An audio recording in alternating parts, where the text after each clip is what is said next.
Figuring out the right size, budget, and size of your building project is a tricky thing because there's not one way to do it and it's not a scientific process. It's really about weighing a lot of different options, looking at yourself, where you're coming from, what your goals are, and figuring out how to put the pieces together in a way that makes sense so that you can move forward with a budget that makes sense for you and your goals, as well as being able to move forward into making drawings and visualizations and looking at real estate and all these different things.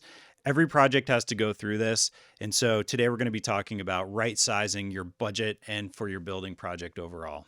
The reality is that whatever your project idea is, there's all these other considerations that come into play. It's not as simple as just looking at demographics and having some equation telling you how big of a project it should be, because how does that take into account your business model, who you're focusing on, and exactly how you're going to be programming and operating your space? What cash do you have on hand? What budget do you think you have? What are your goals?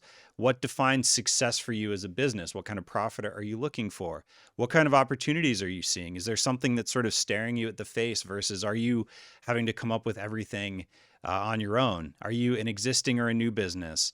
All of these different things are what we end up needing to take into account, including things like your emotional limit. The amount of cash you can actually raise from an investment point of view or from a loan or wherever it's coming from can be different than how much cash you actually emotionally want to raise, how much you're willing to put on the line, your risk tolerance, and how much cash you have on hand.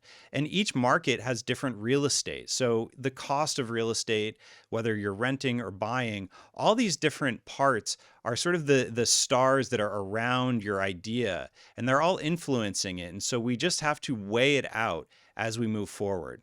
The way that I look at doing this is we have to start with our goals, because without the goals, nothing else has a baseline. But once we have an idea about what it is we're looking for, we can make our shopping list or our wish list. And effectively, this is a bottom-up approach where we're adding things up, and it's, things cost a certain amount of money, and you just sort of go up, up, up, up, up, and it gets to a point where it's your sort of theoretical total budget. In reality, you also have a certain cap. Like, what do we want to spend? What do we think we can raise from a fundraising point of view, from a very practical sense? How much collateralization are we even willing to put into this? So there is a number that, when you think about it, will be the cap. And so really it's about sort of working from the top down as well and seeing within this cap, how much of this stuff can we actually afford? Maybe we have to skip some of it. Maybe that becomes, part of number 2 project or number 3 project, whatever the case is, or, maybe we get half of that bit. Whatever the case is, we're working both from the bottom up and the top down so that we're looking at it from 2 different perspectives and trying to align what it is that we're putting into the project with your goals. And in order to really be able to understand the top-down budget or verify if this is even a good idea, we have to correlate it with a business model. And so the question of how much money are you putting in versus how much are you getting out is really such a big part of the question. And the building is effectively the filter and the biggest investment. This is where your giant bag of money, all of it is going into opening your building project. After that, you have a lot of expense for operations and whatnot. But this number, your building investment, is the number that will have a shadow effect for years to come on the success or failure of your business. So how much you're actually spending is the number that will be the biggest differentiator over your profitability in the long term. And so that's why, to me, we have to do that work so that we can establish sort of what's the ballpark we're actually playing in here? What are the rules? What's the general size? What's the general budget? Realizing that all of this may have to get revisited because we may not be able to fit everything we want. We may have to change the DNA of the project. What major changes do we have to make to this thing? But the point is figuring it out now this way gives us the confidence to move forward into making actual drawings and visualizations so that these 2 things are actually talking to each other in a way that makes sense for you, in a way that makes sense with your vision, in a way that makes sense for investors.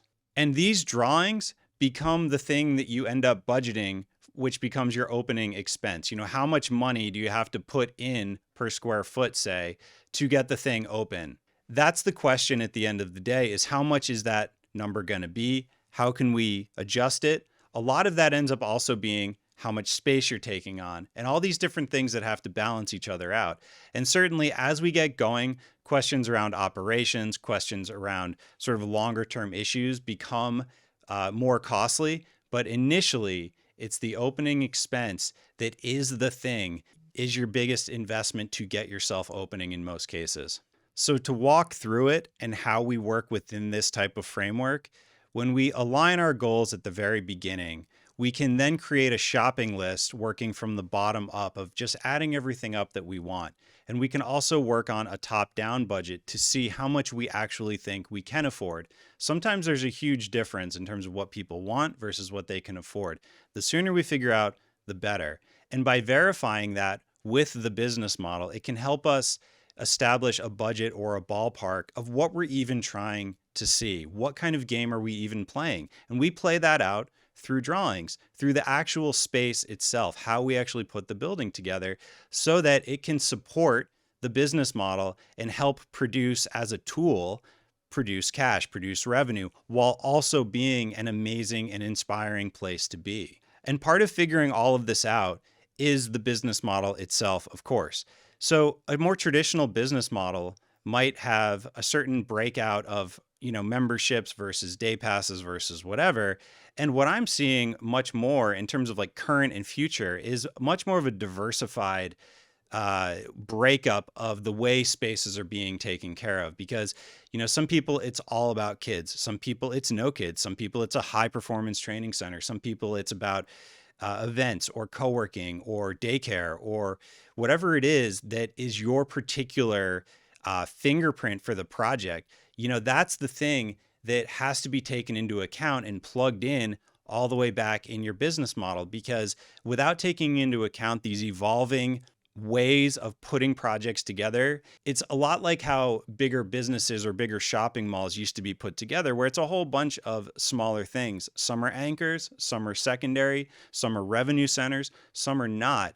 But the way that we actually define the sort of future business model, to me, is a huge question. And the sort of, in the climbing world, for instance, climbing, fitness, yoga, that isn't what most of these are going forward. And that's not what I see in the future being what we want to be doing necessarily. Because I have people who come in and they want one of those, they want two of those, they want two of those plus two other things. Whatever the case is, it's about defining your fingerprint. And that is what is becoming the filter that we're passing all these decisions back and forth through, so that we can actually understand, again, what ballpark we're playing in, so that as we move forward, we can put everything together, we can build our models over time and see how the business is expected to perform given the best information we have at the time, which is, pretty conceptual at the beginning.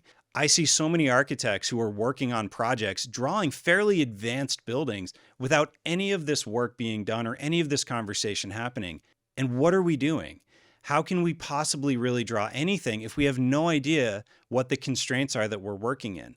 You can do that, and that's fun. But if you're interested in building projects, I haven't found that's the best way to go.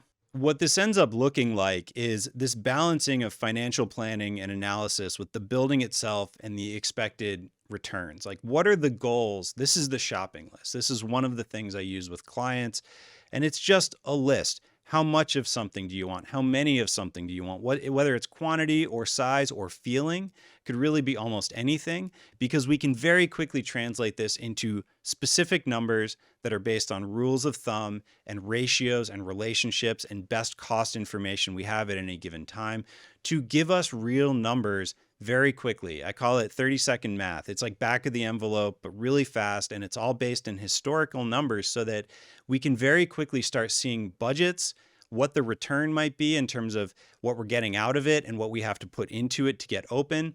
We can start looking at business modeling at very high levels, adjusting it to your specific fingerprint. This is like a fingerprint of numbers.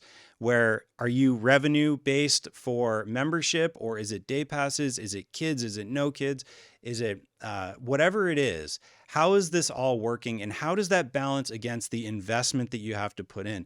Because the number that makes the biggest difference in the bottom line overall, and this is an obvious comment, is how much you have to spend to open up. Because we're talking about often millions of dollars, and at the very least hundreds of thousands of dollars. If you spend 2 million versus 1 million, 2.5 million versus 5 million, the numbers that you see downstream and over the course of 3 to 5 years or 10 years even is dramatically different in terms of how much cash you're putting out. So it makes a huge difference that we talk about this at the beginning and keep looping back. And this isn't scientific because it's much more like a hypothesis where, science being basically things that are proven over and over. It's science in that regard where we're having a hypothesis, we're testing it with the numbers, and then we're moving forward with it once we see that we actually think, okay, we can actually make something happen with this. We think with that rent we can afford, we can find a space that's about this big, that's going to cost about this much to build. And that's how we start looking at real projections on what we might actually see over a certain amount of years and what we might actually get on the other side. And this is where that initial balancing of the finances and the building and the investment to open on the left with the ingredients and the intent that we are trying to put into a project and the investment on the other end, this is how they all relate to each other. And this is the process and the way of thinking that to me creates arguments for how we can actually right size a project.